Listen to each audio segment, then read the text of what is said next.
Olá! Nessa aula daremos continuidade à parte de revisão e de notação.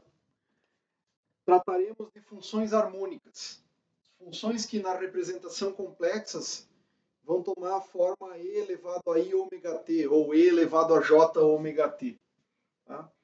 É importante mencionar o seguinte fato: as funções que representam grandezas físicas observáveis, elas são reais, como a tensão, corrente, campo elétrico, campo magnético, posição, momento linear, momento angular, aquilo que eu meço é uma grandeza real. Então, rigorosamente falando, eu não precisaria trabalhar com números complexos para falar das grandezas típicas da engenharia elétrica. Na mecânica quântica, às vezes é necessário ou é necessário ter a priori números complexos. Mas na física clássica e no eletromagnetismo clássico, você não precisaria. Então, para que usar números complexos? A questão é que, sob certas circunstâncias, as funções reais admitem uma representação complexa e essa representação geralmente facilita os cálculos, e é por isso que a gente adota uma representação com funções complexas, ok? Então, nós vamos falar especificamente das funções harmônicas. O que são funções harmônicas no tempo? E eu estou pensando aqui harmônica no tempo nesse momento. Então, funções harmônicas no domínio do tempo. Então, as funções harmônicas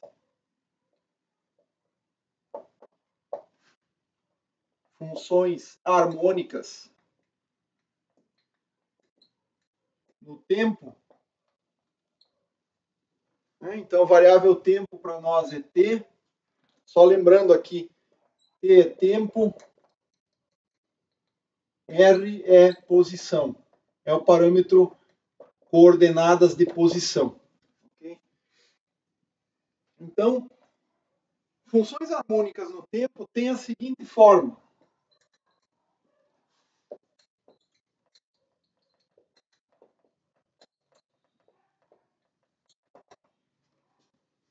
Eu vou pensar aqui numa função vetorial, já para deixar mais geral, mas você poderia pensar numa função qualquer escalar. Então, uma função vetorial, digamos assim, um vetor A, dependente da posição e do tempo, certo? Uma função vetorial. Teria, então, uma componente A de R cosseno de ômega t. Melhor tratar essa letra aqui por uma outra, vou chamar de F vetor, ok? Então, o vetor F teria essa representação. É um vetor A, que só depende de R, vezes o cosseno de ômega t, mais um vetor B, que só depende da posição, vezes o seno de ômega t. Então, esta é a forma típica de uma função harmônica. Se ela for vetorial, tem o símbolo de vetor. Se ela for tensorial, tipo uma matriz aqui, teríamos que ter matrizes aqui para A e B. Se for um escalar, simplesmente removemos o símbolo de vetor aqui. Mas a forma geral é essa aqui, uma função f, dependente da posição e do tempo, é uma função A vetorial, que só depende de R, se f for um vetor, cosseno de ômega t, mais B, que só depende de R, seno de ômega t. Okay? Então, toda dependência espaço-temporal foi agora separada. É um método de separação de variáveis, onde você está admitindo que as variações temporais são do tipo senos e cossenos. Essa é a característica de uma função harmônica.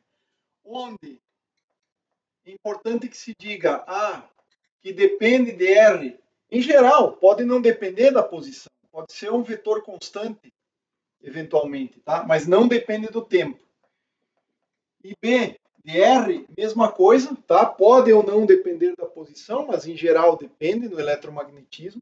Essas funções aqui são reais. Isso é importante, são reais.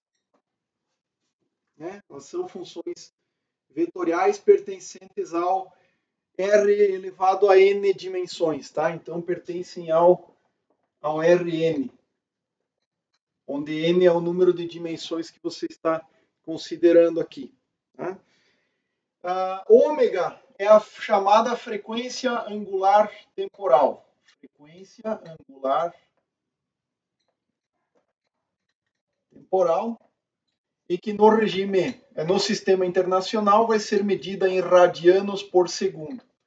Notem aquilo que comentamos já na aula anterior. Ômega vezes T tem que ser adimensional. Esse adimensional aqui pode ser o radiano, no caso, tá? Que é uma unidade fictícia. Então, radianos por segundo vezes segundos no sistema internacional, você vai ter radianos, que te permite fazer uma expansão em série de Taylor, somar todos os termos e pronto. Aqui não precisa nem mencionar. Então, nós teríamos uma função harmônica dada dessa maneira aí, dessa forma geral, certo? O seno e o cosseno são duas funções ortogonais do ponto de vista de chamada assim funções de base, tá? Então é como se fossem duas direções no espaço de funções, no espaço vetorial de funções. Uma direção é o cosseno e a outra direção é o seno, e as amplitudes, ou seja, as componentes são essas variáveis a e b aqui, essas funções a e b seriam as componentes desse, entre aspas, vetor no espaço vetorial de funções, né? Direção cosseno e direção seno. É possível mostrar, por exemplo, que a integral de zero até o período do cosseno vezes o seno é igual a zero. Nesse sentido, elas são ortogonais, integradas sobre o tempo aqui, né? Integrada sobre dt é igual a zero. Então, nesse sentido, elas são ortogonais e você poderia aplicar uma regra de normalização multiplicando o cosseno vezes cosseno, né? No caso dessa aqui, seno vezes seno. Mas, claramente, tá? Isso aqui dá zero, você pode mostrar isso e o período ele é 2π dividido pela frequência angular. Então, isso aqui é uma outra propriedade que relaciona período temporal e frequência angular temporal, ok? Bom, dito isso, nós vamos querer representar isso aqui por uma função complexa, por uma representação complexa. E como é que a gente vai fazer isso? Bom, então veja só o seguinte. Veja só o seguinte aspecto. Lembre da aula anterior que o cosseno de ômega t, certo? O cosseno de ômega t é a parte real de e elevado a ômega t, certo? E o seno de ômega t é a parte real de menos i elevado a ômega t. Então, quando nós estamos escrevendo uma função f, no caso aqui eu estou escrevendo uma função vetorial que depende da posição e do tempo na forma a de r cosseno de ômega t mais b, que depende da posição seno de ômega t, eu posso fazer a substituição aqui.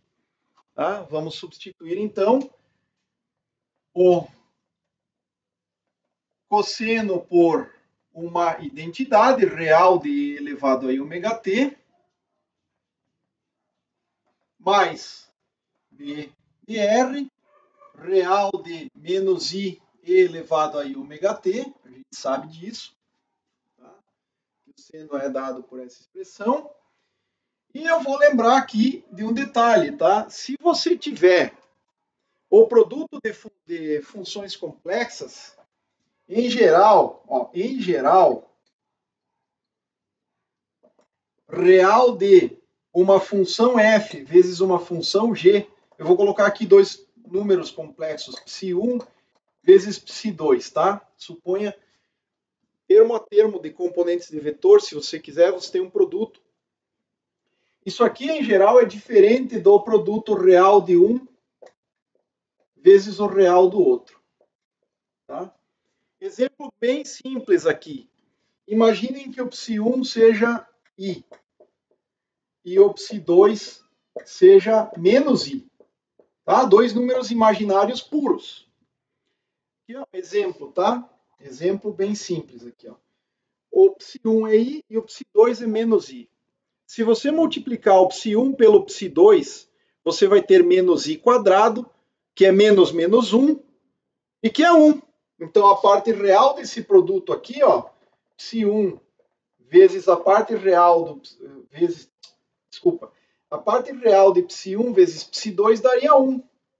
Agora, a parte real de psi1, que é igual, nesse caso, a parte real de psi2, é 0. Então, se você multiplicasse as partes reais, você teria 0. Então, em geral, esse produto de dois complexos e tomar a parte real depois é diferente de tomar a parte real e depois fazer o produto. Okay? Isso é importantíssimo que você tenha em conta. Então, o produto de duas funções e tomar a parte real depois não é a mesma coisa que tomar a parte real das partes e multiplicar depois. Mas existe uma exceção, tá? Então, em geral, isso é verdadeiro. Mas é o seguinte, se psi1 é igual ao psi1 complexo conjugado, que significa que esse número é um real puro, e ou, tanto faz, se os dois são, ou se ou um ou outro, o psi2 é igual ao psi2 complexo conjugado, ou seja, significa psi2 real. Um deles pode ser complexo, mas o outro sendo real, nesse caso vale a igualdade, tá? Então, nesse caso, valerá que o produto de psi1 vezes psi2 tomada a parte real é igual ao produto das partes reais das duas coisas, ok? Então, nesse caso, valerá a igualdade, quando a parte real de um deles quando um deles é real puro, ok? Então, se um deles é real puro, o produto de um real vezes um complexo, a parte real disso é igual ao produto das partes reais, ok? Então, isso é uma propriedade importante. Produtos não são operações lineares, então você tem que tomar um certo cuidado.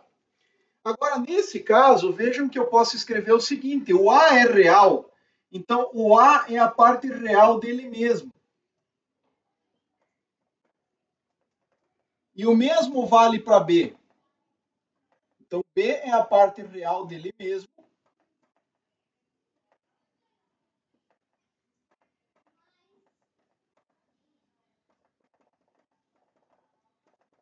Ok? Então, o B é a parte real dele mesmo, o A é a parte real dele mesmo, e agora eu posso fazer aquele truque, dizendo o seguinte, que o real de um vezes o real de outro, tá? Aqui, faltou um parêntese aqui, faltou um parêntese aqui. O real de um vezes o real do outro é a mesma coisa que o real do produto. Por quê? Porque o A é real puro. Então, A, função de R, E elevado a ômega t, mais real de, o B passa para dentro, menos I, B, função de R, E elevado a ômega t. Ok? E aí eu posso lembrar que, nesse caso, sim, é válido sempre.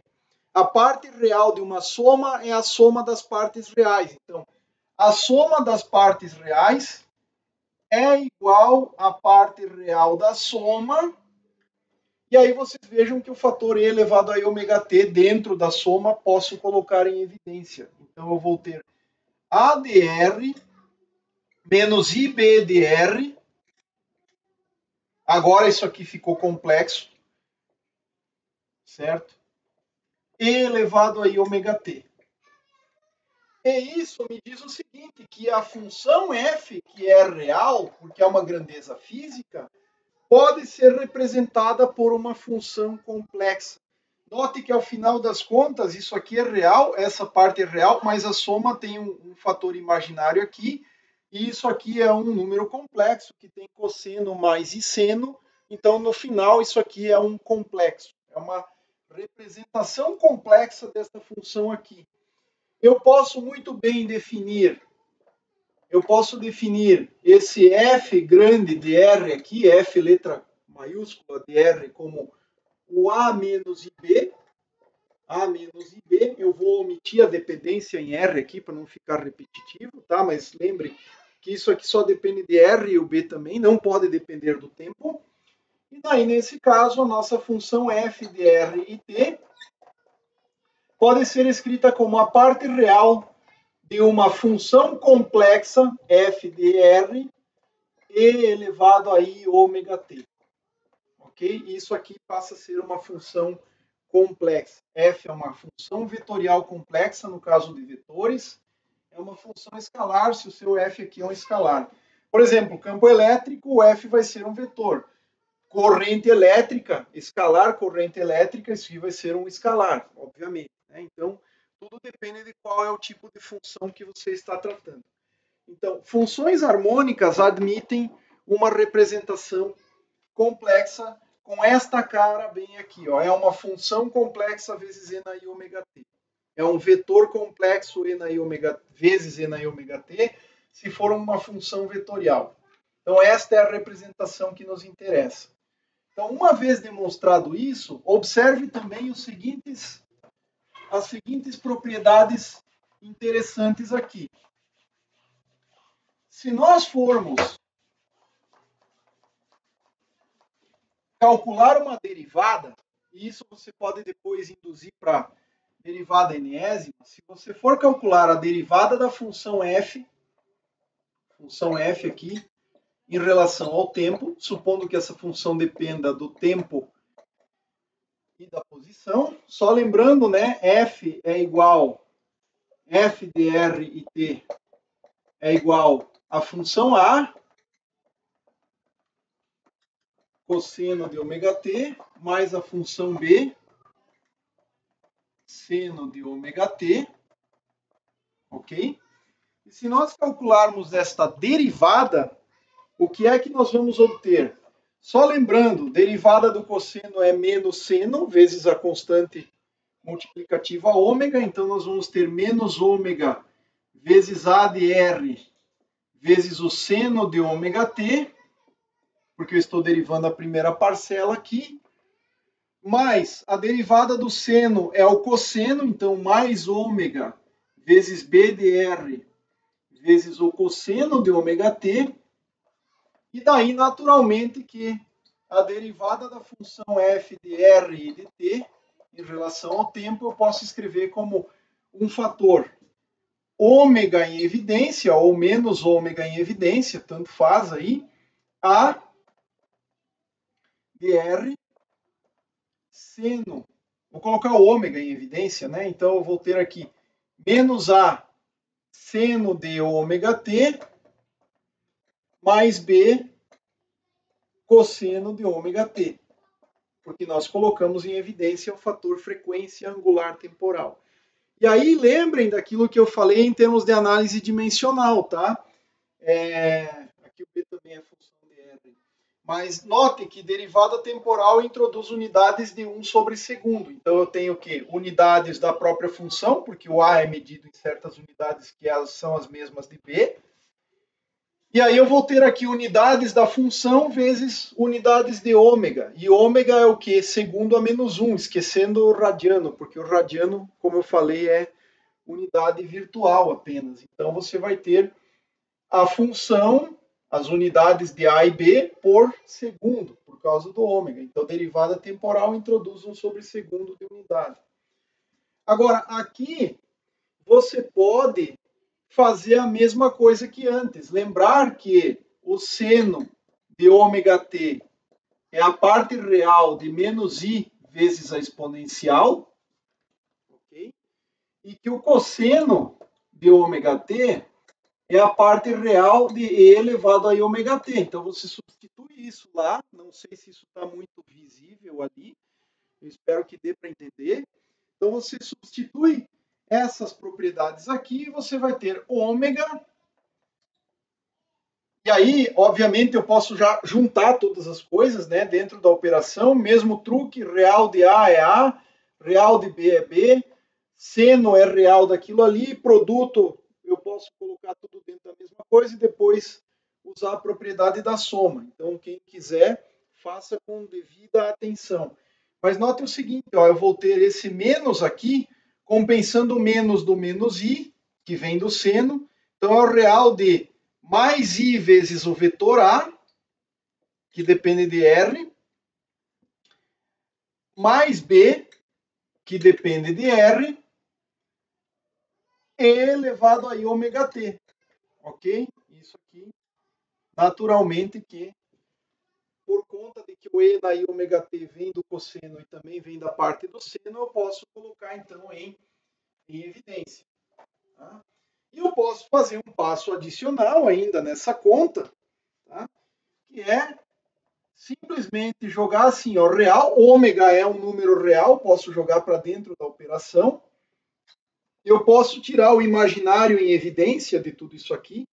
Então, eu vou ter i ômega, estou jogando o ômega para dentro e tirando esse i em evidência. Então, eu vou ter a como função de r. Só que para ter mais um aqui, ó, então nota o seguinte, esse mais um que está aqui, ó, esse mais aqui, é o que? É i vezes menos i, porque menos i quadrado é mais um. Então eu posso escrever o mais como menos i quadrado. E aí o fator imaginário fica em evidência, eu posso colocar em evidência para os dois, só que sobra um menos i multiplicando b de r. Tá? Aí você perceba o seguinte, isso aqui de novo virou a representação f de r e elevado a i ômega t, ok? E elevado a i ômega t, que é a própria representação complexa da função, certo? Isso aqui já é a própria representação complexa.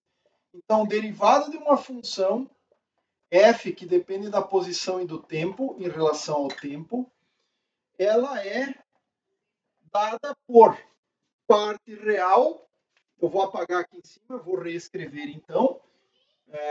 Então, df dt,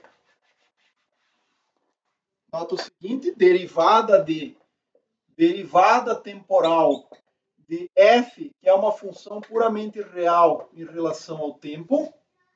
Isso tudo aqui é igual a derivada temporal da parte real de uma função f, que é a menos ib, como função somente da posição e elevado a i ômega t, ou seja, essa representação complexa da função, mas isso equivale a dizer a mesma coisa que isso vale a parte real de i ômega f dr e elevado a i ômega t. Ok? Isso é uma propriedade interessante que nós temos, com um detalhe, tá? Vou apagar aqui, se me permitirem. Apago essa parte aqui. Lembre que derivada temporal de e elevado a i ômega t é simplesmente i ômega e elevado a i ômega t. Certo? Então, na realidade, a derivada da parte real é a mesma coisa que, portanto,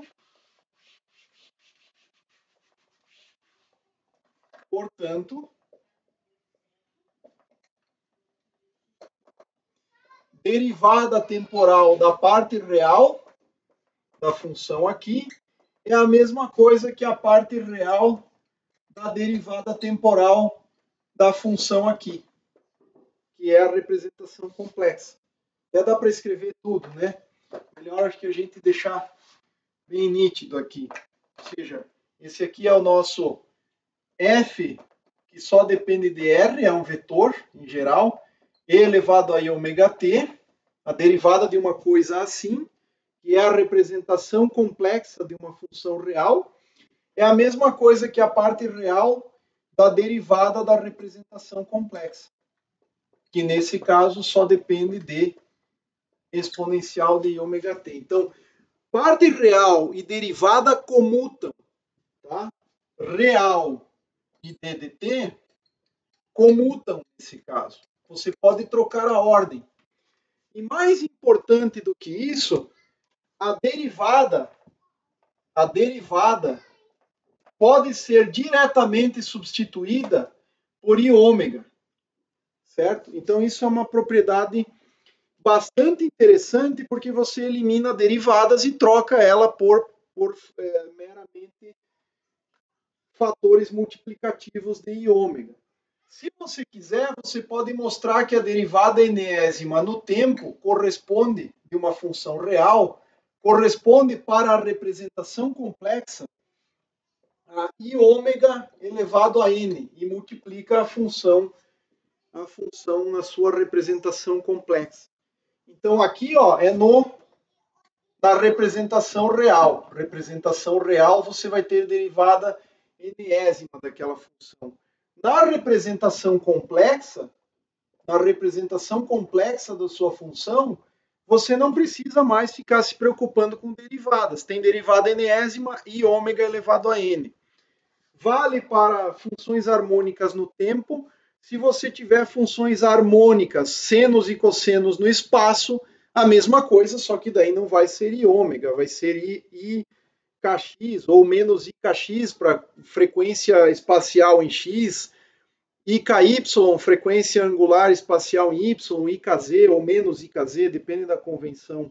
Mas a essência é a mesma, tá? Então, para funções harmônicas, isso é verdadeiro, ok? Bom, dito isso, eu peço o seguinte. Isso é uma coisa muito importante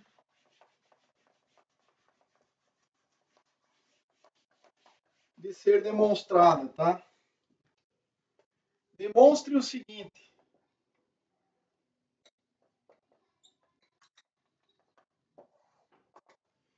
Já vamos começar aqui, e isso aqui é um exercício para cálculo, para você treinar a sua habilidade com o cálculo. Tá? Demonstre o seguinte, o operador nabla operando sobre a exponencial e elevado a I ômega t menos um vetor k ponto r, veja que isso aqui é uma função harmônica no tempo e harmônica no espaço.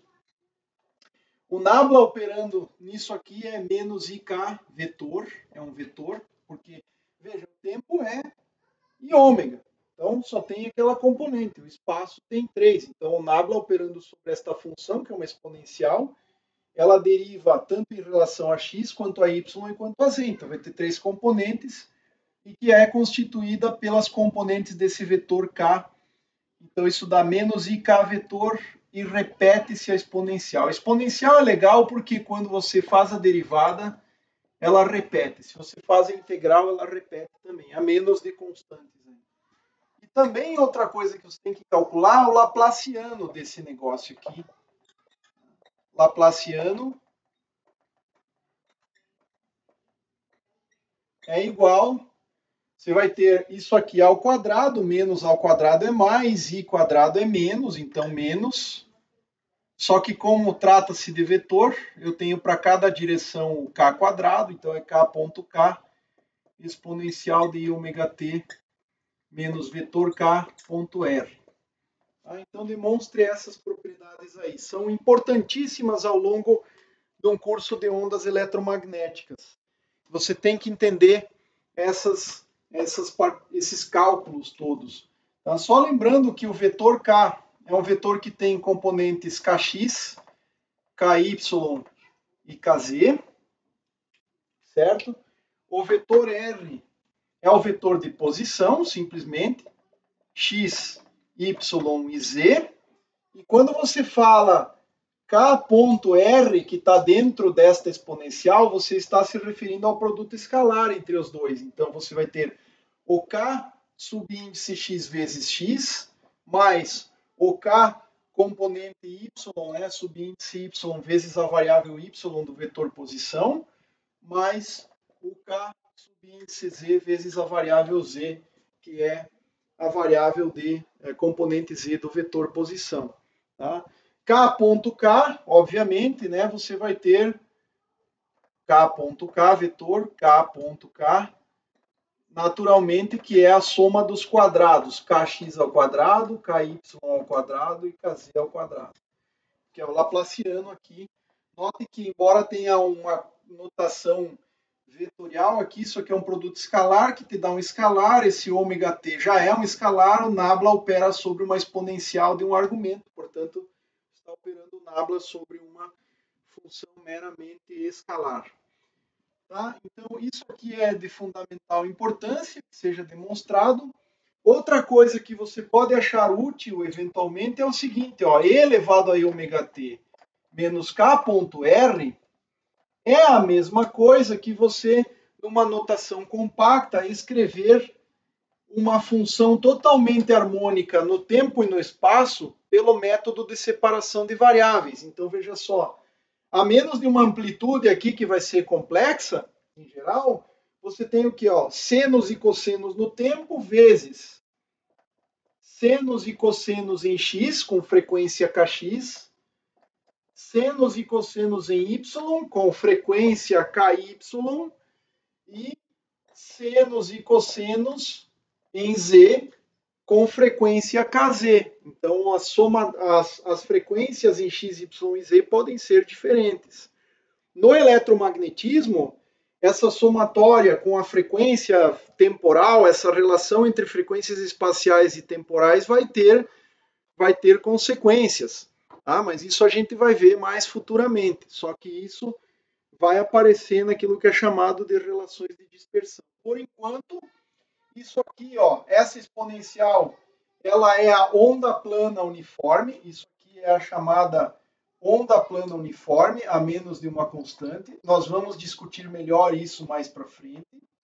Tá? Eu já antecipo que esta é a onda plana uniforme, mas ela é meramente uma separação de variáveis quando se trata de coordenadas cartesianas. E as frequências são ômega no tempo, kx em x, ky na direção de y e kz com relação ao eixo z.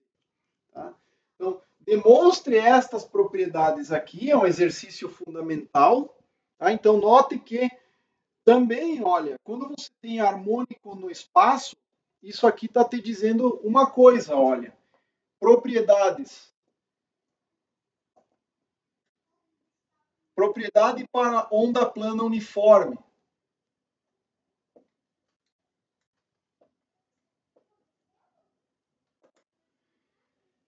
Simplesmente, você está dizendo que para uma onda plana uniforme, a derivada temporal na representação complexa é equivalente a um fator i ômega e que o operador nabla é equivalente a menos i vetor k.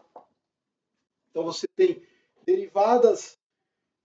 No final, você teria que tomar a parte real de esta função vezes alguma constante aqui ou alguma coisa aqui, certo? No final é isso. Mas o que está te dizendo estas propriedades aqui, derivada primeira no espaço, menos IK. O nabla foi trocado por menos IK. Derivada segunda no espaço, na forma do Laplaciano. O Laplaciano é o quê? Nabla ponto nabla. Troca o nabla por menos IK. E aí você vai ter menos IK ponto menos IK. O menos ao quadrado é mais, I quadrado é menos, por isso fica K escalar com ele mesmo. Tá? E a mesma coisa, derivada temporal, derivada primeira i ômega, derivada segunda i ômega quadrado, que daria menos ômega quadrado, e assim sucessivamente. Tá? Então demonstre isso aqui. Um fato essencial é que, eventualmente, você pode ter esse vetor K complexo. Pode. Não tem nada que te proíba. Então, esse kx quadrado mais ky quadrado mais kz quadrado pode dar um número complexo, um escalar complexo. Porque se o kx é um número complexo, ao quadrado ele é outro complexo. A mesma coisa vale para o y e para o z. Tá? Então, isso aparece em meios materiais de fato. Por isso que eu não posso dizer que, via de regra, k escalar k é módulo de k quadrado. A gente agora está tratando de vetores, em geral vetores que podem ser complexos. Então, k escalar k só é o módulo ao quadrado se o próprio vetor k é real. Tá certo? Mas, via de regra, pode não ser. Né? Porque módulo de vetor complexo, lembrem da aula passada, o módulo de um vetor complexo ele é dado ao quadrado, se você quiser módulo ao quadrado, é dado pelo vetor ponto com o complexo conjugado dele. e não com ele mesmo. Tá? Então, aqui você não está tendo K escalar com o complexo conjugado de K, e sim K escalar com ele mesmo. Pode ser que dê complexo, em via de regra. Basta que você coloque Kx, Ky e Kz, números complexos para cada uma dessas coisas. Uma vez demonstrado isso, é necessário fazer outra demonstração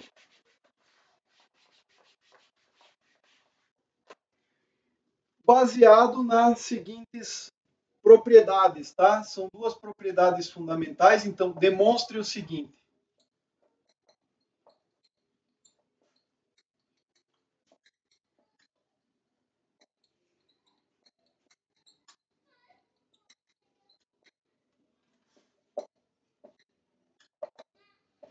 Vetor A, que dependa da posição e do tempo, admite uma representação. Aqui eu já estou pensando em representação complexa, então esse cara é um vetor complexo mesmo.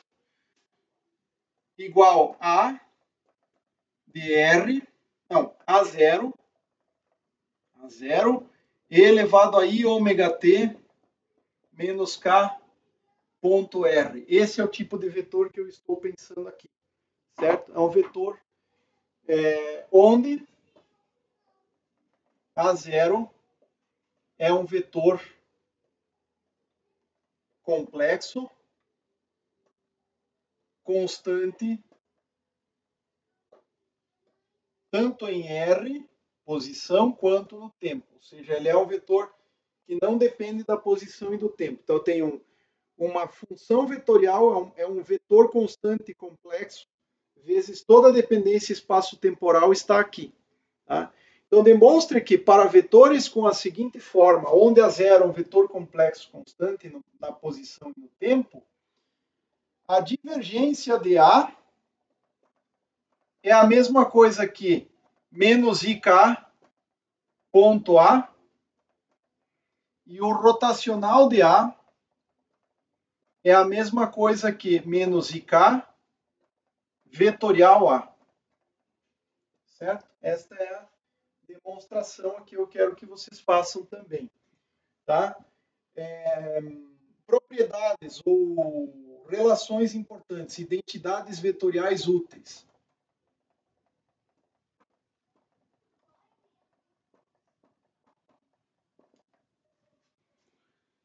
Quais são?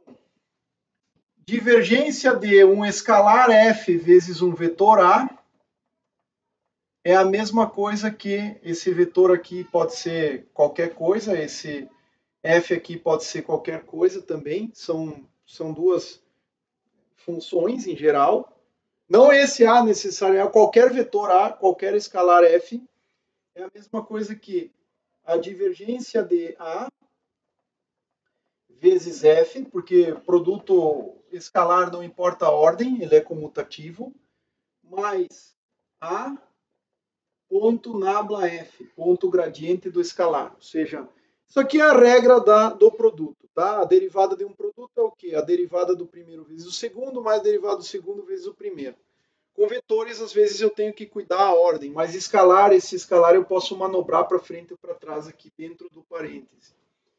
Agora, com um operador rotacional de um produto do tipo F vezes A, eu tenho que tomar mais cuidado. Tá? É a regra do produto também. Derivada de um produto é o quê?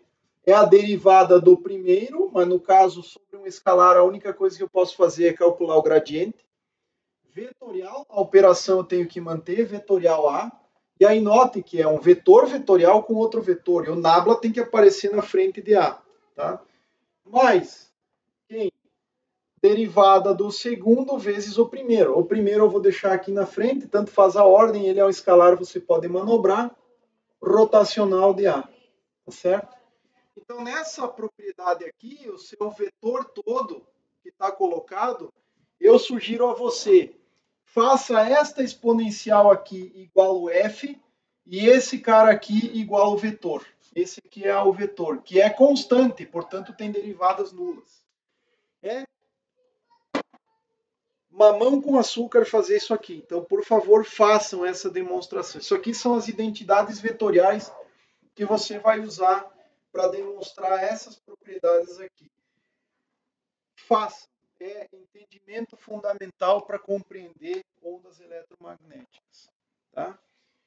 Bom, além disso, para funções harmônicas, existe uma outra coisa interessante, que é quando você está tratando de médias. Então, eu vou colocar o resultado, mas peço que você demonstre também. Então, demonstre o seguinte.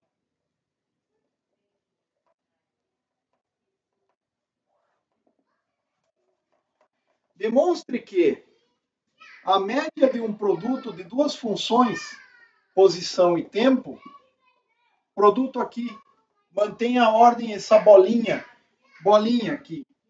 Pode ser produto ponto ou produto vetorial, então para você não fazer uma vez para o produto ponto, outra vez para o produto vetorial.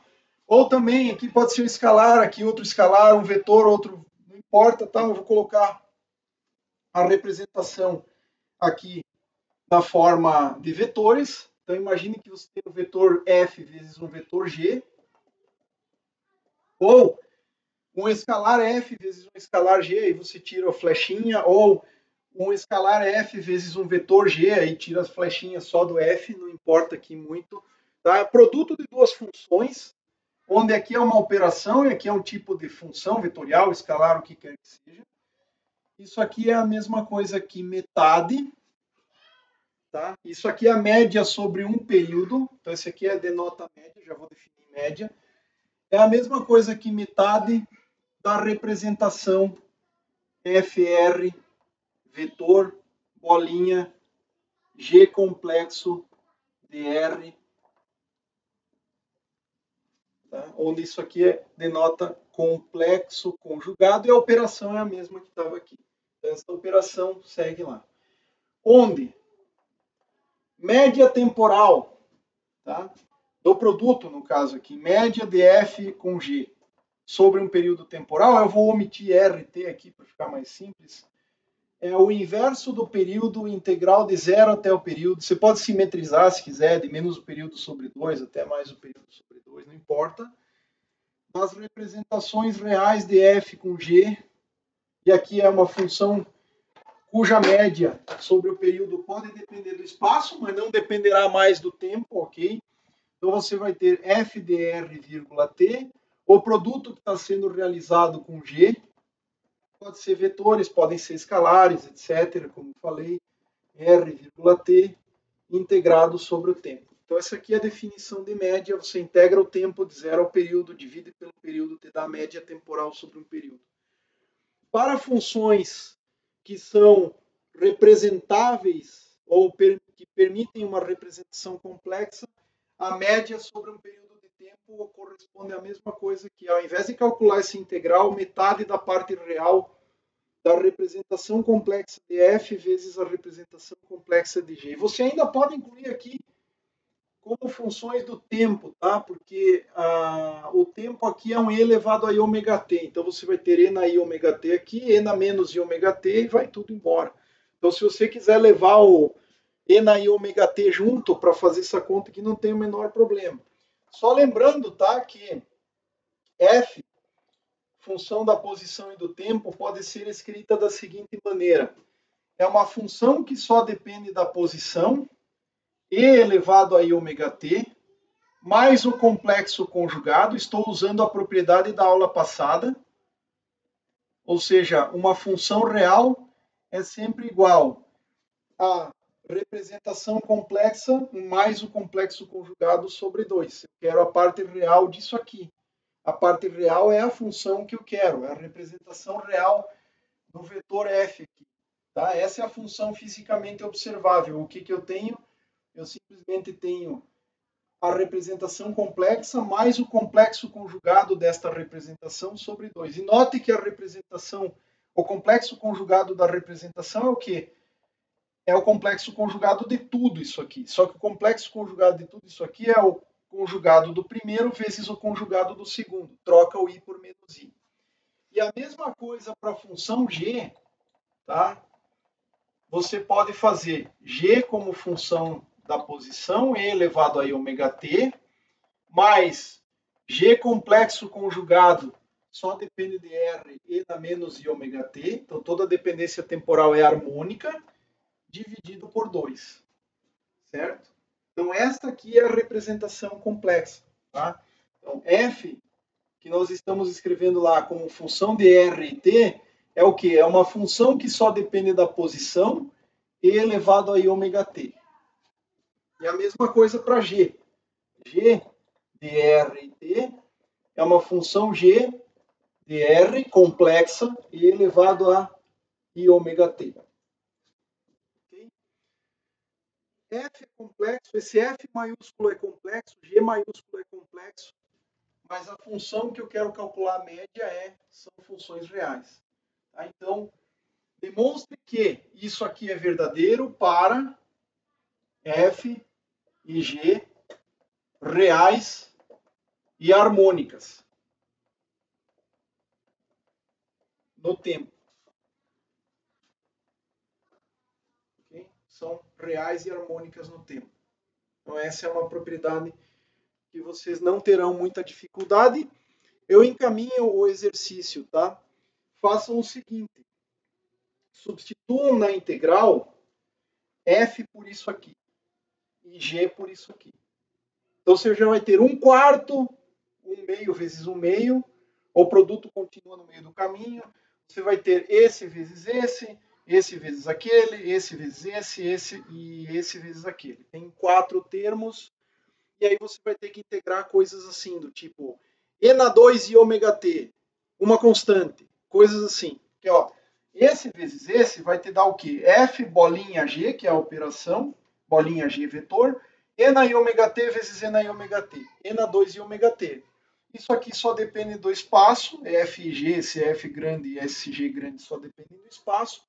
O que você tem que integrar? Vai sobrar para você integrar E elevado a 2 e ômega t, de 0 até o período. Lembre que o período é 2π sobre ômega. Então, isso aqui vai te dar integrado sobre o tempo, vai te dar 0. Mais ou menos I ômega t. Você pode mostrar facilmente, tá? E da mesma forma, a integral de 1 sobre o período, se você pegar esse termo e multiplicar com aquele, você vai ter E na I ômega t vezes E na menos I ômega t. Eles se cancelam, que é o módulo é 1, e aí você vai ter integral, tudo mais constante, de integral de dt de 0 ao período, que é o período, sobre o período, que dá 1. E aí você tem que trabalhar um pouquinho ali para chegar à conclusão que isso aqui é verdadeiro. Mas isso aqui é usado o tempo todo, tá? Quando você vai falar de funções, cálculo de potência ativa em circuitos, por exemplo, é muito comum usar meio da parte real da tensão vezes o complexo conjugado da corrente. Não seriam funções vetoriais nesse caso. Então, eu quero que vocês trabalhem isso aqui também. Isso é um problema fundamental aqui, de base, né? de requisitos para uma boa compreensão do que segue. Bom, eu vou colocar um exemplo, tá? E esse exemplo ele vem da teoria de circuitos. Tá? Então, só para que a gente veja o que acontece aqui, ó, exemplos. Tá? Primeiro, só algumas ideias bem simples. Lembre que um resistor em circuitos, tá, ele tem a seguinte relação. V de T, a gente escreve assim, igual R vezes I de T. Tá? Isso aqui, se você vai para a representação complexa, eu vou colocar aqui, deixa assim mesmo, V de T igual R I de T.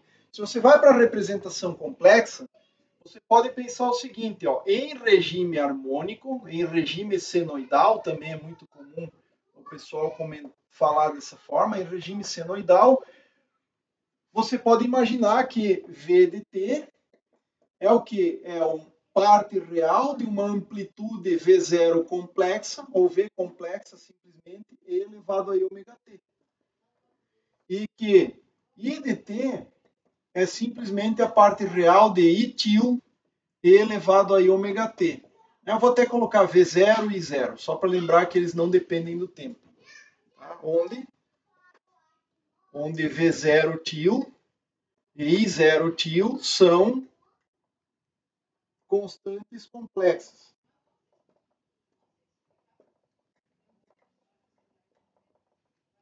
Okay? Então, claramente, você pode ver que se você substituir isso na representação, você vai ter real de V til 0 E na I ômega t, igual resistor, o valor da resistência, real de I0 til E elevado a I ômega t. E claramente você pode escrever isso aqui como real de RI0 til E elevado a I ômega t, relaxando a condição de que as partes reais têm que ser iguais para, na verdade, fortalecendo até, né? Porque isso aqui só demanda que as partes reais sejam iguais. Se você disser, olha, a parte imaginária também tem que ser igual, até uma condição mais forte. Você pode ver que a parte real aparece dos dois lados. Você pode dizer, bom, para as partes reais serem iguais, eu quero que o argumento da operação seja igual. Então, V0 til E na I ômega t igual R0 til E elevado a I ômega t, o que implica, no domínio da frequência, para resistores, a mesma relação que você tem no domínio do tempo, para resistores ideais, aqueles que são reais, não dependem da frequência, etc. São grandezas reais puras e pronto. Bom, isso para o resistor. Agora, se a gente tiver um capacitor, sempre eu posso escrever tensão e corrente dessa maneira que está aí, tá? Então, eu vou até manter aqui, ó. Deixa eu manter essa representação aqui, ó. V de t, qualquer que seja. Vou colocar assim, ó, função f de t, a nossa função agora é uma função escalar, é a parte real de um f0, que em geral é uma constante, e elevado a ômega t, onde f0 é constante complexa. Ou seja, tem módulo e fase. Esse f0 tem módulo e tem uma fase. Ou então tem parte real e parte imaginária. É isso que nós estamos falando. Capacitor. Nós sabemos que a relação para o capacitor é dada da seguinte maneira. I de t é igual a C dV dt. Se o capacitor é constante no tempo, para C constante em t. Essa é a relação entre corrente e tensão em um capacitor. Né? Se você tem um capacitor variável no tempo, ainda teria o termo dC dt vezes V. Mas assume-se agora por hora que esse capacitor é constante no tempo.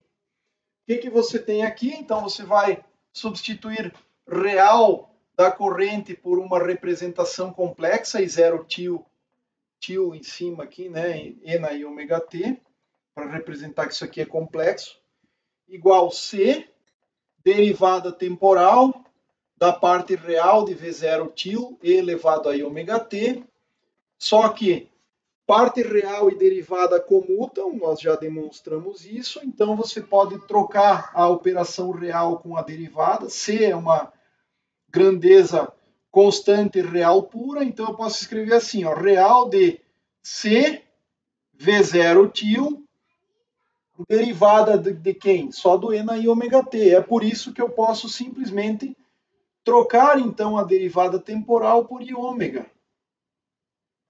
Então, I ômega C V0 til E elevado a I ômega t. Então vejam só, se eu relaxo a condição de que só a parte real tem que ser igual, eu vou ter esta quantidade aqui igual àquela, e isso me implicará I0 til igual a I ômega C V0 til, da onde eu posso definir a impedância no domínio da frequência de um capacitor, que é dado por quem? Pelo V0 dividido pelo I0. É a amplitude, e essa amplitude é complexa da tensão dividido pela amplitude complexa da corrente, se eu fizer essa divisão, eu vou ter exatamente o fator 1 sobre I ômega C, que é o que a gente conhece. Essa é a reatância capacitiva, menos I sobre ômega C. Mas da onde vem? Vem do regime senoidal, no qual você pode diretamente trocar as suas funções por representações complexas e as derivadas temporais por I ômega. Tá? Não é difícil, nem um pouco, mostrar que para um indutor, certo? Para um indutor, você tem a relação que V de T é igual a L di dt. Então, para o indutor, você vai ter claramente a relação que a tensão no indutor é igual, no domínio complexo, igual a I ômega L vezes a corrente no domínio complexo. Você poderia dizer que essa aqui é a corrente função do tempo complexa, I0 til e na I ômega t é a função.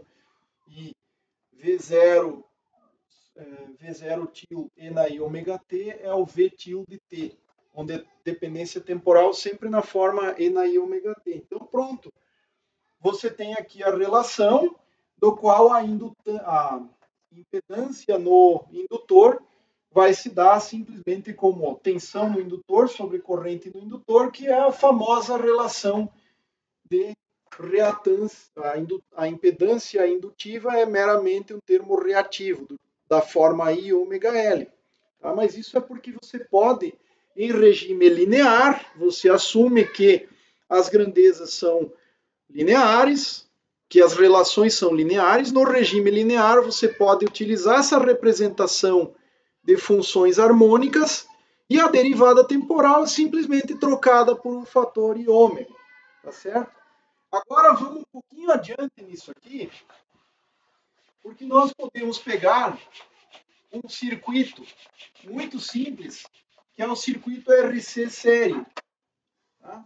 Circuito RC série.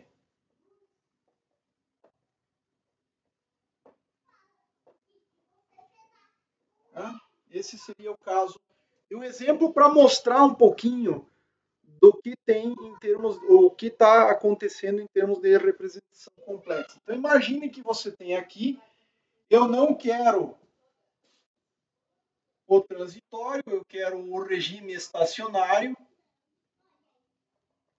certo? Então esquece o transitório, coisa transitória do ligar a chave já aconteceu. Tem uma chave aqui, ela foi ligada há muito tempo atrás. Eu teria aqui, digamos, uma função V0 cosseno de ômega t. Esta é a função de tensão. Você pode querer fazer qualquer outra forma de fonte, do tipo V0 seno de ômega t, V0 cosseno de ômega t mais φ. A única coisa que vai mudar é que essa V0 aqui, ou seja, representação complexa, eu tenho que trocar o cosseno por E elevado a I ômega t. Eu vou até colocar o caso mais geral. Olha só, V0 cosseno de ômega t mais uma fase φ0 aqui, certo? Então, qual é a representação complexa? V da fonte seria V0 til, é o V0, o próprio V0, E elevado a I φ0, porque isso aqui simplesmente eu teria que trocar por E elevado a I ômega t mais esse φ0. E aí veja só, que esta fase que está aqui, eu posso simplesmente fazer assim, ó, V0, colocar para junto desta amplitude, que é real na representação real, e isso aqui ó, passa a ser um V0 til, e o fator E na I ômega t permanece, então V0 til E elevado a I ômega t, essa aqui é a fonte. Né? Então, representação complexa seria algo assim, onde esse V0 til é o V0 E na I fase. Então, basicamente, o uso dos complexos é para representar grandezas que têm módulo e fase, né? Ou amplitude e fase. E aí você teria aqui, então, um resistor R, um capacitor C, uma corrente que circula pelo circuito, que é a corrente que circula pelo resistor, que é a mesma coisa que a corrente que circula pelo capacitor, e eu teria uma tensão em cima do capacitor aqui. que eu quero saber? Eu quero saber quanto vale VC e, de repente, IC de T também. Eu posso querer saber essas duas quantidades aqui, mas eu vou me concentrar mais no VC, ok? Uma vez que dá para calcular diretamente uma coisa da outra. Tá? Então, esse circuito aqui ele é extremamente simples e você pode usar a lei das malhas, ou seja, a queda de tensão no resistor, R e C, mais a queda de tensão sobre o capacitor, isso aqui no domínio do tempo, é igual à fonte. Então, V0 cosseno de ômega t mais a fase, φ0, certo? Esse seria o nosso problema. E aí eu preciso especificar quanto vale IC na relação com a capacitância, dVc, dVc dt. É isso. Então, se eu substituo que a tensão no capacitor se relaciona com a corrente dessa maneira, eu substituo aqui a tensão sobre o capacitor, a corrente sobre o capacitor em relação à expressão para a tensão, eu vou ter uma equação diferencial a resolver. Ó, equação diferencial. Nesse caso, é um problema simples, de ordem 1. Tá? Então, equação diferencial no tempo, e que eu posso simplesmente reescrever isso aqui da seguinte forma, olha. RC dVc dt, porque eu estou substituindo isso aqui no lugar da corrente, essa é a queda de tensão no resistor, mais a queda de tensão no capacitor, Vc, igual à fonte. E a fonte é quem? V0 cosseno ômega t mais φ0. Agora nota o seguinte, coisas que são interessantes de você observar. Tá? Eu estou somando tensão com uma derivada temporal da tensão. E se eu lembrar que isso aqui é medido em volts, certo? O lado, vou usar uma outra caneta aqui, não sei se o vermelho está aparecendo muito bem. Tá? Eu tenho aqui volts, tá? Eu tenho do lado de cá volts. Tá? Vou escrever por extenso aqui volts. E não resta outra alternativa que esse termo todo aqui também tem que ser volts. Agora veja só, derivada temporal, ddt, introduz uma unidade de 1 sobre segundo. E o Vc, naturalmente, é volts. Então eu tenho dVc dt volts por segundo.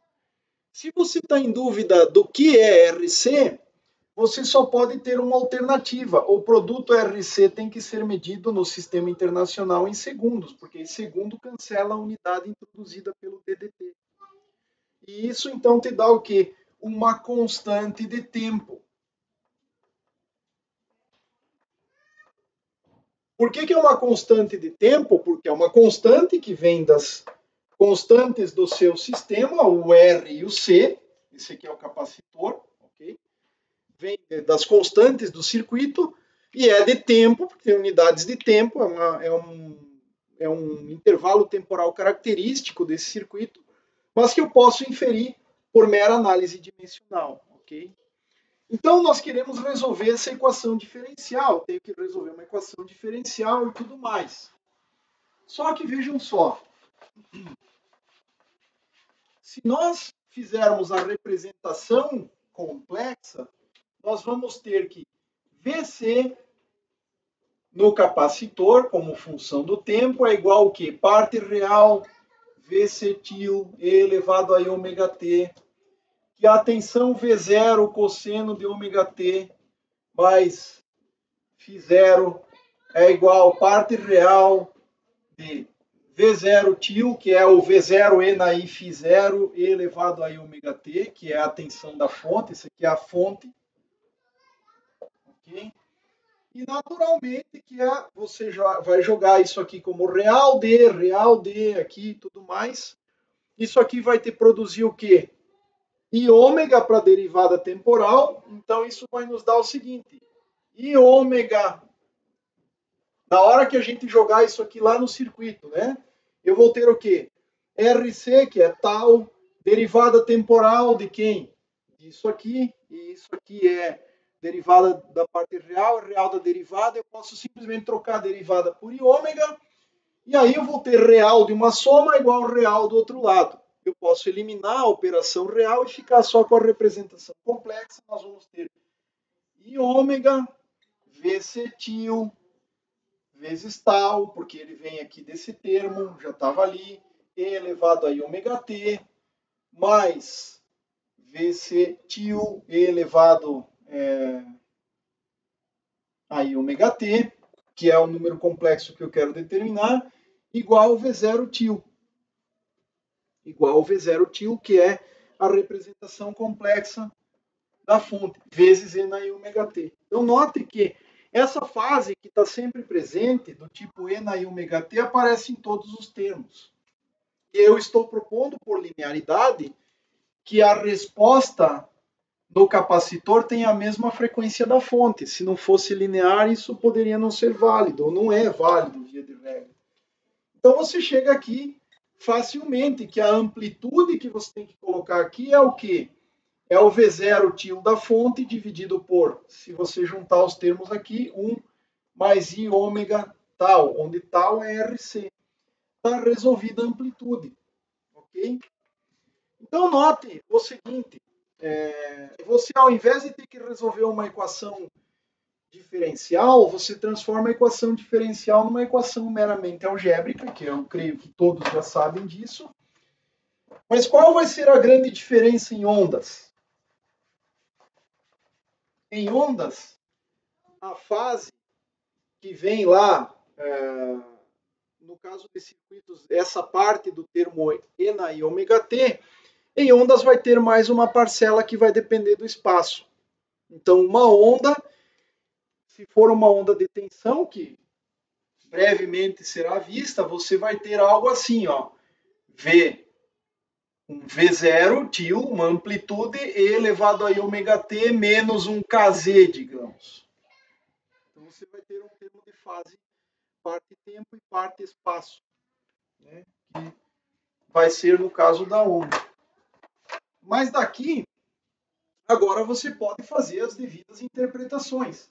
Então agora vamos supor o seguinte, tá? Caso particular. Tá? V0 maior que zero, ou seja, a amplitude da fonte é positiva, φ0 igual a zero, para simplificar. Então, o nosso V0 til, que era o V0 E na I fase, vai ser simplesmente V0 maior que zero real puro. Seria o nosso termo de fonte. Então, a tensão no capacitor em função do tempo, o que eu meço no mundo real é a parte real de quem? Desse Vc til, que no caso agora é só um V0 real puro dividido por 1 mais I ômega tal E elevado a I ômega t. É convencional você escrever isso aqui, olha, na forma V0, no caso que isso aqui é real puro, tá? V0 dividido pelo módulo aqui, então 1 mais ômega quadrado tal quadrado, elevado a meio, e fase, né? O fase seria quem? Então o módulo desse 1 mais I ômega tal aqui, o módulo disso, é a raiz quadrada da soma dos quadrados. E a fase desse número aqui, eu vou chamar de θ. A fase seria o arco cuja tangente vale ômega tal dividido por 1, ou seja, a parte imaginária sobre real, ômega tal sobre 1, ou seja, é o arco tangente, é o atan de ômega tal. Então, esse número aqui, ele poderia ser escrito na forma módulo, fase 1 mais ômega quadrado tal quadrado, extrai a raiz disso, extrai a raiz quadrada disso, E elevado a I fase, só que a fase embaixo passa para cima, né? Eu teria E elevado a I θ no denominador, vai passar para cima como um E elevado a menos I θ. Então vejam só, no final, o que você mede, tá, é a parte real. Então você vai ter V0 dividido pela raiz quadrada da soma dos quadrados, e elevado a i ômega t, mais essa fase aqui, que no caso, passando para cima, teremos um sinal menos, menos θ, onde esse θ corresponde exatamente ao arco tangente de ômega vezes tal. Agora, o que significa isso? Tá? E normalmente o pessoal de circuitos usa aquela convenção lá, né? Módulo, que seria módulo do capacitor V0 sobre essa raiz quadrada, e fase usa esse símbolo aqui. Em vez de E na I θ, E na menos I θ, vai lá e diz, olha, é menos esse θ aqui. Então, módulo e fase é uma forma de representar. Mas corretamente, para ser completo, seria isso aqui. Então, o que significa, ao final das contas? Ao final das contas, se você olhar no plano complexo, se me permitirem fazer aqui o eixo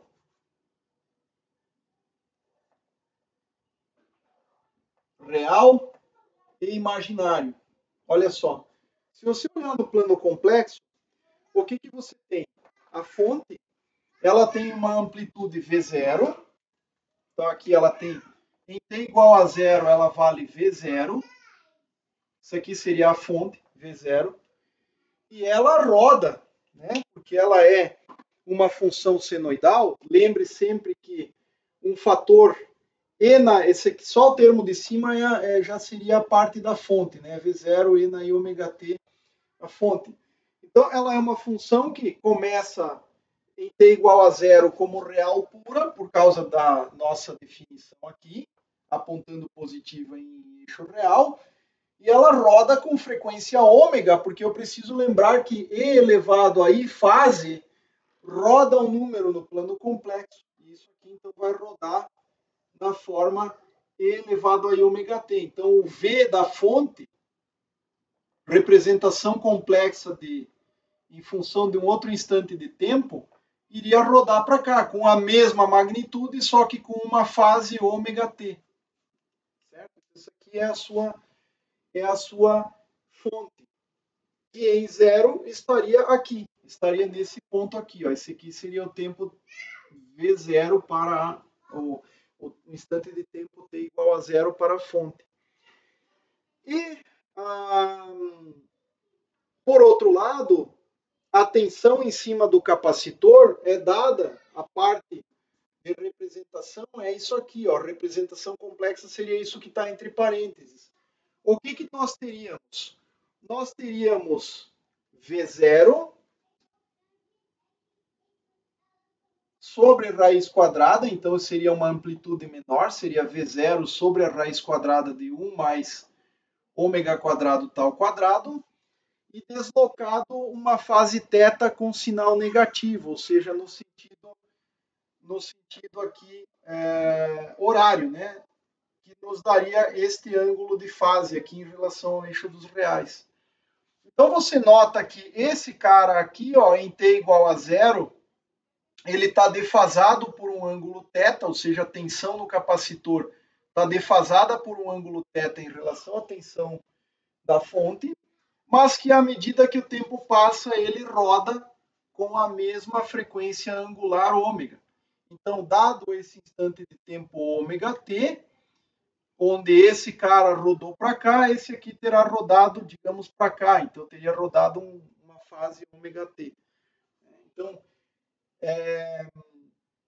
é isso que vai acontecer com este fasor aqui, né? Ele tem uma magnitude V0 sobre raiz quadrada, é uma magnitude menor, e já começa atrasado. Então, isso é uma outra propriedade importante, tá? Atraso ou avanço no tempo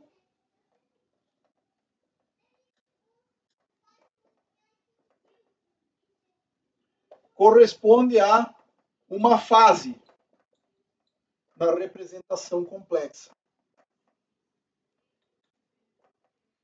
Esse atraso ou avanço no tempo pode depender da posição. E é por isso que para uma onda você vai ter um termo dependente da posição. Então, em essência, um atraso corresponde em relação a um fasor, um ângulo negativo, um θ menor que zero, e um avanço corresponde, ele está adiantado, portanto, a um θ maior que zero. É isso que significa a relação de atraso ou avanço. Agora, o cara que vai medir isso na prática, ele vai colocar os sinais num osciloscópio e ele vai medir as projeções sobre o eixo dos reais. Então, se você for olhar no tempo, as funções f de t medidas, tá? Ele vai medir a projeção sobre o real, ou seja, em t igual a zero, você tem fonte, começa em V0. Infelizmente, a caneta vermelha não está me ajudando muito. Começa em V0 e ela vai fazer o quê? Ó? Vai rodando, uma hora ela vai virar imaginária pura na representação complexa, que significa passar por zero no eixo real.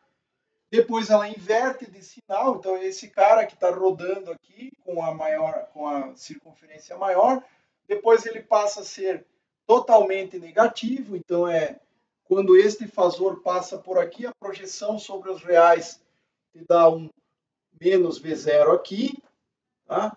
E depois ele continua rodando aqui, então ele vai ficar menos negativo até passar por zero de novo, aí começa a crescer, vai chegar ao máximo de novo. E aí daqui até lá você tem, obviamente, um período completo no tempo. Já esta função aqui, ó, ela está atrasada. Se ela está atrasada, o pico vai acontecer somente um ΔT depois. Tá? E ela tem o máximo de amplitude igual V0 sobre raiz quadrada de 1 mais ômega quadrado tal quadrado. Então ela começa aqui, não chegou no máximo ainda. Quando ela passar pelo máximo, essa aqui já não está mais no máximo, e você vai ter então uma função defasada. A minha figura não vai ficar muito boa, mas na essência é isso, ela está defasada. Naturalmente, quanto vale esse ΔT? Esse ΔT vale ômega, tem que ser um ômega ΔT que tenha transcorrido, tem que percorrer um ômega ΔT até que esse ômega ΔT na fase compense esse θ que é negativo. E, portanto, isso aqui tem que corresponder ao módulo do θ nesse caso, né? O θ é um número, é menos o arco tangente lá, né? Ou menos θ, se nós quisermos. Eu acho que eu defini o θ como positivo. Né? Então, isso aqui seria, no caso, em tela, o arco tangente de ômega tal.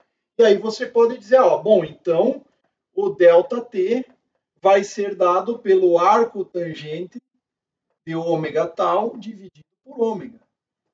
Esse seria o atraso. Atraso é fase. Atraso corresponde a fase. Então, essa é a informação relevante que eu quero que vocês guardem aqui. Naturalmente que um atraso, no caso da ondulatória, vai depender da posição. E por que eu vou ter um atraso? Basicamente porque o sistema onde você tem uma propagação de ondas, o observador que está mais perto da fonte vê o sinal oscilando no tempo, eventualmente, chegar antes. Então, naquela posição, ele percebe um atraso. Se o cara se afasta mais da fonte, ele vai perceber outro valor de atraso, um atraso maior. Tá? Então, o atraso vai estar associado, ou avanço, se você for mais perto da fonte, é associado essencialmente à presença de um termo na fase. Tá? Translação no tempo significa fase da representação complexa. Bom, isso é uma outra coisa importante, né? A translação, ou seja, já comentado aqui, translação, atraso ou avanço é uma translação da função, você está deslocando a função para frente ou para trás, significa, na essência, fase, quando você representa isso no domínio complexo. Bom, com relação a esta parte, eu acredito que é mais do que suficiente, tá? de números complexos e tudo mais. Quero que vocês realizem os exercícios aí. Mas para fechar, eu gostaria de tentar explicitar um pouquinho mais a respeito do rotacional, tá, de uma função. O divergente, o gradiente, eu acho que eles são mais facilmente compreensíveis. Tá? Mas se você lembrar assim, olha, divergência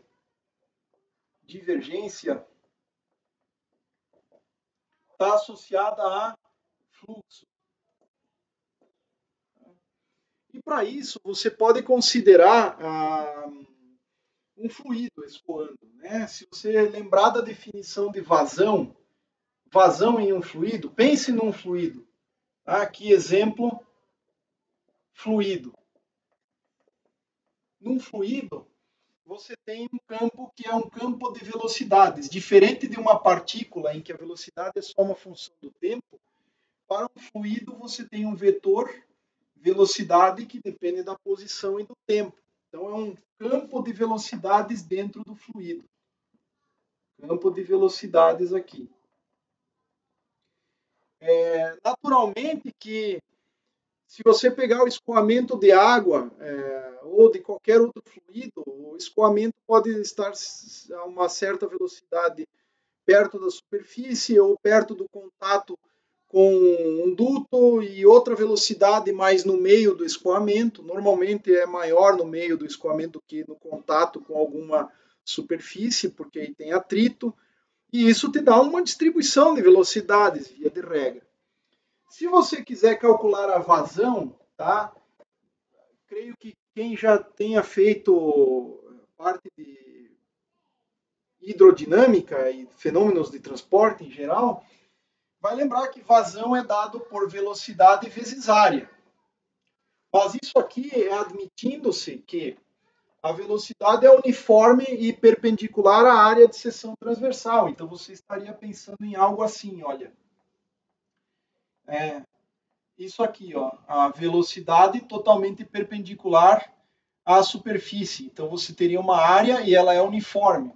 A generalização disso seria a seguinte: vazão atravessando uma certa área A é dada pela integral de V escalar dA, onde dA é o diferencial de área. Você vai quebrar esta área em vários infinitésimos, onde o dA é sempre apontando perpendicular ao infinitésimo e, portanto, você vai ter que pegar somente a componente da velocidade que é perpendicular à superfície, ou seja, que é paralela ao vetor área, porque aquelas componentes de velocidade que tangenciam a superfície não produzem essencialmente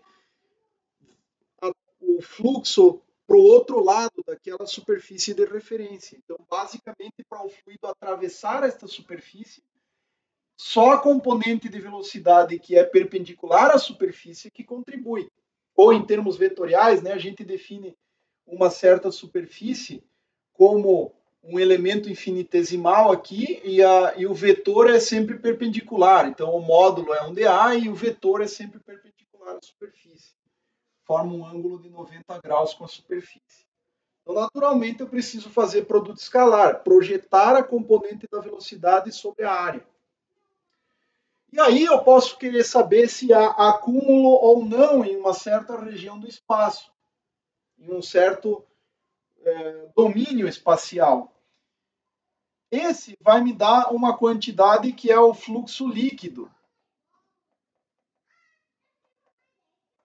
sobre uma certa região do espaço. Ele vai ser dado por uma integral de superfície fechada de V escalar dA.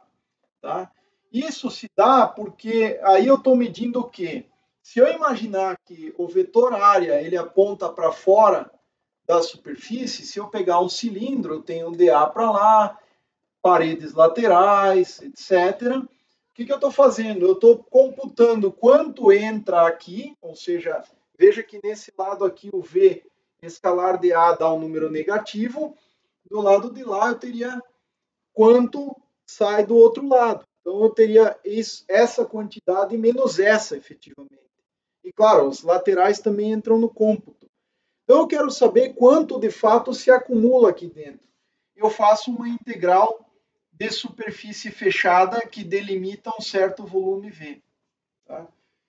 E aí eu posso fazer demonstrações, como por exemplo, demonstrar que aqui vale o chamado teorema de Gauss, que é a divergência de V integrado sobre o volume, aquele volume delimitado pela área A, é verdadeira, essa igualdade é verdadeira, isso se chama teorema de Gauss.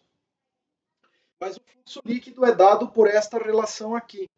E se você fizer o volume infinitesimal, essa integral aqui para um ΔV infinitesimal, se o ΔV é infinitesimal, você vai ter que a divergência de V é dada como o limite quando ΔV tende a zero. Aí, dentro desse integrando, eu poderia dizer que a divergência é aproximadamente uma constante.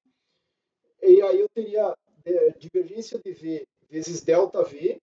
Posso dividir, então, essa quantidade aqui. Isso me define a divergência. Né? Seria 1 dividido por ΔV, a integral da divergência de V, do fluxo líquido que atravessa aquele volume V. Então, com isso, eu posso medir a acumulação. Eu posso medir se tem mais coisa entrando do que saindo numa certa região do espaço. E a divergência, propriamente, é uma medida pontual, é uma medida ponto a ponto. Então, notem que seria vazão dividida por volume, no caso de fluidos, né? Seria uma vazão dividida por volume. E aí você pode generalizar esse conceito para qualquer campo vetorial. Tá? A ideia é análoga ao que você teria para fluidos. Né? Você está medindo vazão, mas é a vazão em termos de linhas que atravessam uma determinada área, se você estiver pensando nessa integral aberta aqui. Você pode trocar o campo de velocidades por um outro vetor qualquer, um vetor de campo qualquer, e você teria então o fluxo que atravessa aquela superfície. O fluxo daquele vetor deixa de ser chamado de vazão. Mas a divergência é um pouco melhor entendida. Eu quero, de forma intuitiva, apresentar o rotacional como um exemplo. Não tomem essa demonstração ou esse exemplo muito literalmente em todos os aspectos, mas eu acho que ele elucida um pouco mais a questão do rotacional. Então, exemplo, trabalhar com o rotacional. E o problema dado é o seguinte: considere o campo de velocidades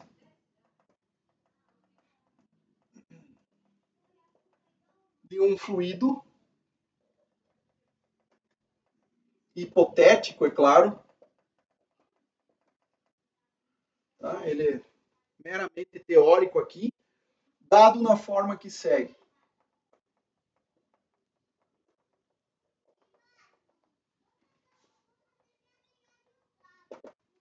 Velocidade é um campo que escoa na direção de x, tem uma amplitude V0 máxima e ela é dada por 1 menos. Deixe-me ver aqui. 1 menos y sobre h. Algo assim. Tá? Então, esse campo de velocidades aqui é um campo vetorial que, notem, só tem componente x que só depende de y. Você pode olhar a própria definição. A divergência só acontece se você tem, por exemplo, uma componente x que depende de x, uma componente y que depende de y. E aí você pode ter divergência não nula. Né? Pode ter um acúmulo em alguma região do espaço para as linhas daquele campo vetorial. Já o rotacional depende de que a componente x tenha dependência em y, que a componente y dependa de x, de z ou das outras direções do espaço. Mas para ser simples, vamos pensar esse caso aqui. Então nós teríamos um eixo X aqui, imaginem esse aqui o eixo X, tá? Existe uma certa profundidade aqui, H. Então essa profundidade H, ela é medida a partir da superfície. E na superfície eu tenho um escoamento com velocidade V, velocidade V0, porque eu estaria considerando o y igual a zero aqui. Esse aqui seria o y igual a zero. E o eixo y é medido para baixo aqui. Tá? Não sei se dá para enxergar, mas o eixo y é medido para baixo. Então, em y igual a zero, que seria aqui, eu teria V0. Em y igual a h, é uma profundidade h, a velocidade seria exatamente zero. Tá? Então, aqui embaixo, eu posso considerar que é uma superfície rígida, onde o atrito, nesse exemplo, o atrito faz com que a velocidade se anule no contato entre o fluido hipotético que eu coloquei aqui e a superfície que suporta esse escoamento. Tá? Eu estou supondo que isso aqui é infinitamente extenso ao longo de Z, e se você olhar pela regra da mão direita, x vetorial y, o eixo Z aqui, o eixo Z aponta para dentro do plano do quadro. Tá? O eixo Z aponta para dentro do plano do quadro. Para lá é x, para baixo é y, x vetorial y, direção Z apontando para dentro do plano desse quadro aqui. Certo? Então, olha só. Primeiro, a gente pode tirar um pouco de conclusões a respeito da nossa intuição. Sempre aquela ideia simplista de você colocar alguma coisa que não afete nada das propriedades do escoamento, etc. Suponha que você coloque aqui, ó, uma membrana. Tá? Então você coloca aqui uma membrana. Essa membrana é ideal, ela não afeta o escoamento. Tá? Não tem massa desprezível, etc. Uma folha que você coloque aqui inicialmente perpendicular ao escoamento que está se dando para lá. Nota que esse escoamento ele tem velocidade V0 máxima aqui e ela cai de forma linear até zero. Então o vetor velocidade ele vem diminuindo, diminuindo, diminuindo até chegar em zero. Certo? Aqui a velocidade é maior na frente, em cima do que embaixo. Tá? Não é essa distribuição, mas se você pensar no escoamento da água no leito de um rio, mais ou menos isso também acontece. Perto do fundo do rio, a velocidade diminui, porque tem um atrito com o fundo, com o leito, e a velocidade, embora é bem mais complexo o problema, mas ela tende a aumentar nas camadas superiores, supondo, obviamente, uma situação muito idealizada, em que a superfície do fundo é perfeitamente lisa e que não tem, enfim, situação hipotética ideal, tá? Então, mas você tem isso. No contato você teria uma velocidade menor e maior mais para cima, onde o escoamento está se dando. Então, para você ter um feeling um pouco melhor, imagine o escoamento de água laminar, numa região muito próxima do contato, que você poderia linearizar o campo de velocidades, descrever isso como uma função linear. Então você teria isso aqui. Se você colocar uma membrana, nota que a velocidade tocando esta parte aqui, você até poderia colocar como ponto fixo esse aqui. Você poderia dizer, esse aqui é o ponto fixo. Tá? É um ponto fixo lá no fundo. Ponto fixo. Caso contrário, você pode ter translações também. Tá? Mas não é o mais relevante aqui. Imagine que você colocou essa membrana aqui, uma folha, a água está batendo aqui, se você pensar em água, então assim, né, você tem a folha aqui, a água está batendo aqui, ela vai fazer o quê? Vai fazer esta membrana rodar. Tá? Vai fazer ela rotacionar. A membrana ideal rotacionará com uma certa velocidade angular. E como nós propomos aqui por simplicidade, o rotacional é uma medida ponto a ponto, tá certo? Mas aqui por simplicidade eu vou mostrar, vai dar igual em todos os pontos do espaço. Então, nesse caso, qual é a velocidade angular de rotação? Veja só, se você imaginar que a velocidade tem uma distribuição linear e ela está tocando aqui, ela é maior do que aqui, mas é linear, você não vai entortar, distorcer nem nada nessa membrana. A única coisa que vai acontecer é que você vai ter um braço aqui, pensando no movimento circular, você vai ter um braço de comprimento H, se você conseguir levar a membrana desde o fundo até o topo, e ela aqui nesse ponto aqui, ela vai ter que girar com velocidade V0. E só lá no fundo é que ela vai ter velocidade nula, que é o ponto fixo. Então, basicamente, a velocidade angular seria dada por velocidade linear do extremo dividido pelo tamanho do braço com que essa rotação é produzida. E mais ainda, se você lembrar, um vetor velocidade angular pode ser definido como o ômega na direção qual? Regra da mão direita. Nesse caso, está rodando para lá, direção de Z. Então, ômega na direção de Z. Então, eu posso dizer que se eu colocasse uma membrana aqui para sondar o que está acontecendo nesse campo vetorial, eu perceberia que alguma coisa está acontecendo nesse campo vetorial que faz essa membrana hipotética rodar com velocidade angular ômega. E esse ômega, então, seria dado por V0 sobre H na direção de Z. Então, isso seria o que eu teria nesse caso. Agora, vejamos o seguinte. Vamos calcular o rotacional desse vetor. Então, considere isso aí. Naturalmente, se você calcular a divergência disso aqui, ó, divergência desse cara, colocar para cá, ó, a divergência desse vetor aí é fácil. Tem só componente x, dvx, dx. A componente x não depende de x, dá zero. Então, esse campo aqui é um campo claramente não divergente. É um campo que não tem divergência. Tá? Não tem fonte de divergência. Agora, e o rotacional? Rotacional de V. O que eu vou ter que fazer? Bom, primeiro, eu posso montar a operação rotacional. Eu fiz isso na aula anterior, mas eu faço novamente só para você lembrar aqui da operação como um todo. Quem é o nosso vetor? É o vetor V, então eu vou ter derivadas de V menos derivadas de V.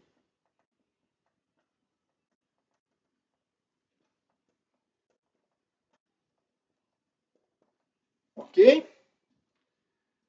Na sequência, eu começo pela direção x, depois eu sigo o ciclo x, y, z, x, y, z. Para lá é positivo, ok? Então, x, começo por baixo, y, z. Em cima é só trocar a ordem, z e y, tá? Então, a derivada eu completo primeiro e depois eu troco o índice que denota qual componente aqui, certo? Então, aqui, ó, yzx, eu completo aqui, zx. E em cima eu passo o x para cá e o z para cá. Okay? E, finalmente, z. O que eu vou ter? Z próximo a x, zx próximo a y, aqui. E depois eu venho para cá e só inverto, ó, y e x. Ok? Então, olha só. Dada a natureza desse campo, eu posso perceber claramente que Vz é zero, então não tem derivada. Vy também não tem derivada. Vz não tem, então também vai ser zero, só tem componente x, esse vetor. Vx, não sei quanto vai dar, eu preciso calcular, mas ele depende de y, então esse aqui é o termo que eu preciso calcular. Não tem Vy, então aqui é zero.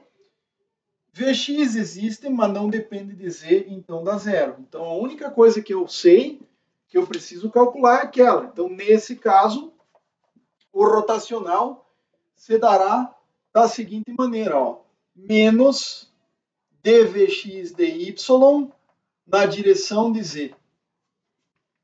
É isso que sobrou para esse rotacional. Agora, se eu derivar a componente x da velocidade em relação a y, eu vou ter o que? Ó? Menos v0, derivada de 1 é 0, derivada de menos y sobre h é menos 1 sobre h, vai dar naturalmente v0 sobre h na direção de z. Opa, mas isso aqui é exatamente a velocidade angular de rotação. Tá? No caso do fluido, isso aqui seria um tipo de, não sei se o termo é vorticidade, eu creio que seja isso, tá? Mas é uma velocidade angular local que denota que o campo de velocidades desse fluido está fazendo isso aqui, está rodando, está produzindo rotações localmente. E aqui nesse caso, o vetor de rotações esse vetor é uma constante em todo o espaço por conta do tipo de expressão que eu escolhi para o vetor v. Tá? Mas, via de regra, o rotacional ele mede a velocidade angular. Tá? Eu vou colocar entre aspas para você entender que é por analogia. Para um vetor A, que não precisa ser um vetor velocidade, pode ser um campo elétrico, seria eu, que a gente usualmente utiliza como notação. Para um vetor A qualquer, o rotacional mede. Eu vou colocar aqui entre aspas, tá? Porque ele não é o medido em unidades de velocidade angular, mas ele mede a velocidade angular de rotação do campo vetorial, de rotação desse vetor.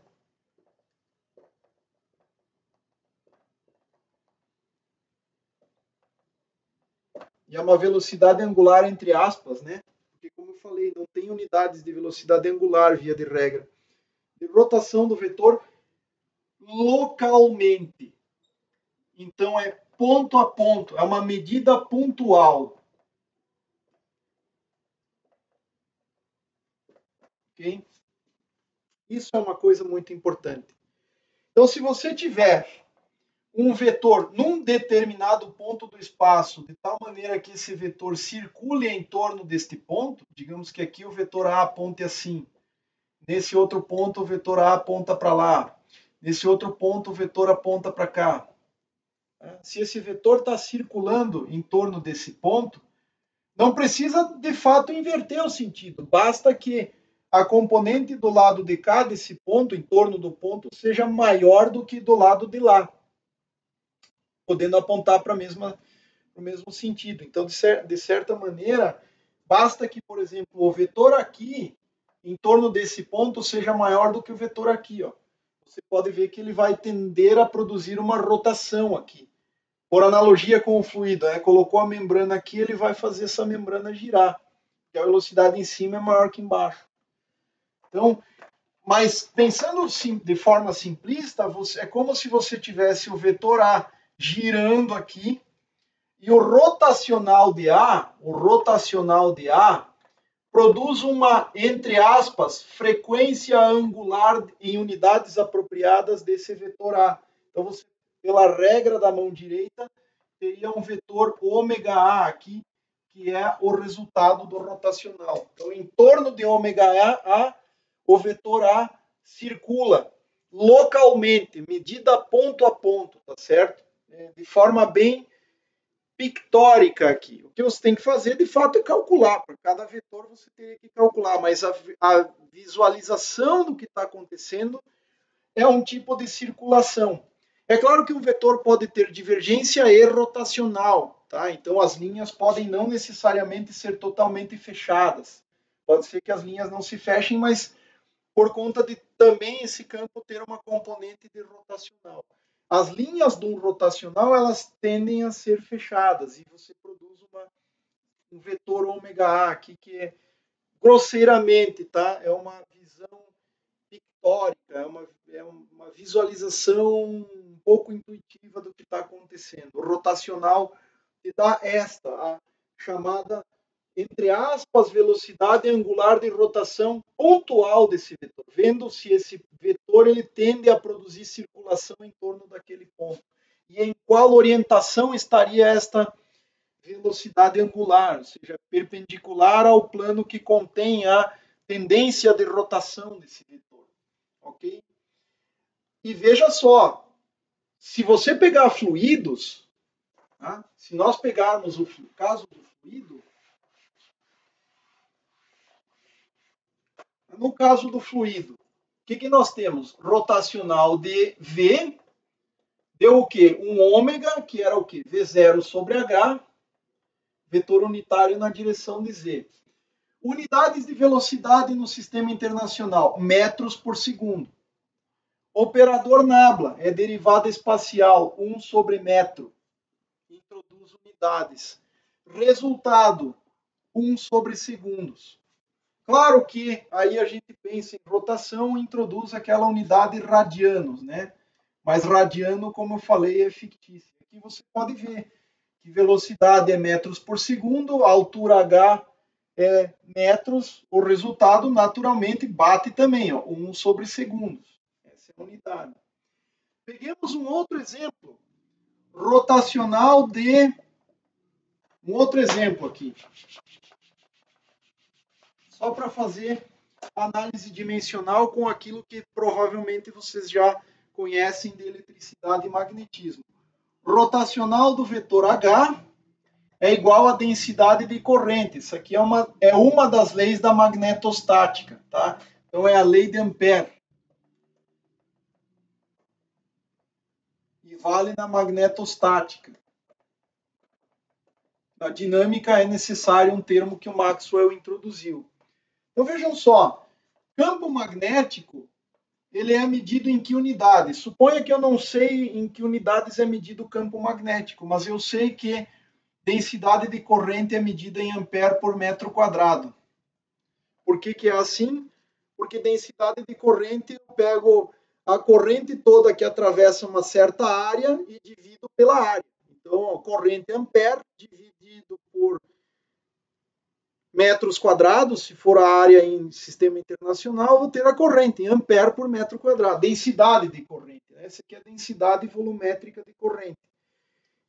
Quantos amperes fluem através de uma certa área dividido por esta área. Ampere por metro quadrado. Eu sei que esse cara aqui tem que introduzir unidades de 1 sobre metro.